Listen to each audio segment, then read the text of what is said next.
અત્યારે જોરદાર વરસાદ અને વાવાઝોડું છે, તો હું બહાર નથી જઈ શકતો.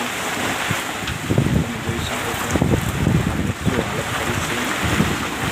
ઘરમાં પાણી પૂરું છે, શાયદ ઉડી જાય છે, રહેશે નહીં. ત્યારે હું ઊભો છતાં પણ વરસાદ છે ઘરમાં સુધી આવી જઈ રહ્યો છે. તમે જોઈ શકો છો જો એટલા સુધી વરસાદ આવે છે,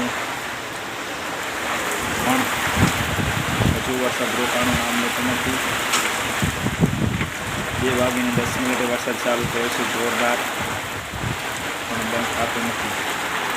તમે જોઈ શકો છો બધે પાણી સાપ ઉડી ગયું છે, માથેથી મેળ્યું જતું રહ્યું છે.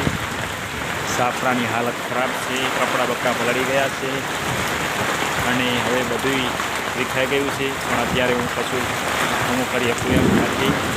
તો અત્યારે તો હું પોતાની સુરક્ષા કરી રહ્યો છું. તો કૃપા કરીને વિડીયો શેર કરજો. જય માતાજી. અલ્યા મારે તો શું કરવું હવે? અમારો હાહરો રહેતા નથી, ઘરમાં પોણી ભદે થઈ ગયું. કરું જુઓ અહીંથી ના જાય રહ્યું અને આ વીજળીઓ પડે તો વીજળીઓ એની માને એની ને કેટલો બધો આ તારી શું લેવા પડતો છે. હા તો પોણી અમારા ઓટા ધોઈ નાખ્યા, પોણી ભરાઈ ગયા. પોણીના જ તો મારો હાહારો રે એમ નથી પાછા. નકરો વાયરો ને હાયરો જબર આવેરો, શું કરશે? હડો હા છે જોઈ જશે. હવે મેં મોડ કરીને બધું ભેળું કર્યું હતું, પણ આ મારા બેટે બધું ફેંદીને નાસ્તી. તો આમ જુઓ તમે, આ તારી ચાલુ જ છે હો. આ સાપરાની હાલત કરી જુઓ ખાલી, આ જુઓ. અને હજ તો જેવો વરસાદ ગાદેરો એની માને કશું રહેવા નથી હાલ. મને એવું લાગે પોણી થઈ ગયું બધે. ઓટા બોટા બધું તોડીને નાખી દીધું હો. સાપરા ઉડી ગયા, બધું પલળેરું તો છે, પણ હવે કરવાનું શું? હવે તાર શું કરીશ હું?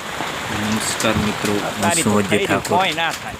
વરસાદ 2:10 ચાલુ થયો હતો. અત્યારે હાલમાં પણ લાઈવ ચાલુ જ છે અને રોકાવાનું નામ નથી લઈ રહ્યું. ભારે વાવાઝોડું અને વરસાદ છે. સાપરું માથે મેણિયું ઉડી ગયું છે અને અત્યારે એમાં ગંભીર હાલત છે. તો હવે શું થાય છે વરસાદ રહી જાય પછી ખબર પડે. અત્યારે તો બધું પલળેરું છે, પણ મારાથી કશું હાલમાં થઈ શકે તેમ નથી. એનું કારણ છે કે ભારે વરસાદ વાવાઝોડું બહુ ભારેમાં ભારે છે, તો એટલા માટે હું બહાર નથી જતો અને અંદર જ છું. આ વિડીયો વરસાદ થોડો આવ્યો તો ત્યારનો જ ચાલુ કરેલો છે. હું તમને બીજો વિડીયો પછી મોકલી આપીશ વરસાદ રહી જાય એટલે, કારણ કે અત્યારે વરસાદ ચાલુ છે એટલે વિડીયો કાંઈ બને નહીં. ત્યાં સુધી નમસ્કાર.